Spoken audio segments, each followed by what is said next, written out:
ইউক্রেনের president Volodymyr Zelensky জানিয়েছেন, যুক্তরাষ্ট্রের সামরিক সহায়তা, বিশেষ করে জ্যাভলিন ক্ষেপণাস্ত্র সহ ট্রাম্প প্রশাসনের পদক্ষেপের জন্য কিয়েভ কৃতজ্ঞ। রোববার টেলিগ্রামে দেওয়া এক বার্তায় তিনি বলেন, এই সহায়তা ইউক্রেনীয়দের জীবন বাঁচাচ্ছে।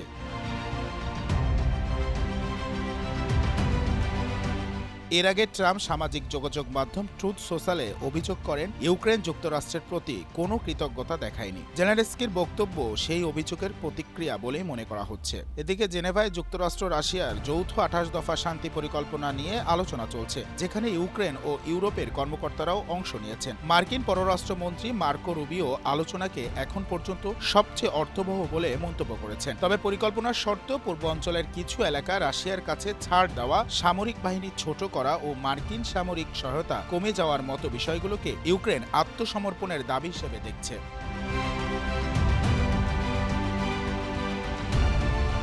জেলেনস্কি বলেন, শান্তির পথে প্রতিটি পদক্ষেপ নিতে হবে সতর্কভাবে, যাতে যুদ্ধের বাস্তবসম্মত সমাপ্তি এবং ভবিষ্যতে নতুন সংঘাত এড়ানো যায়।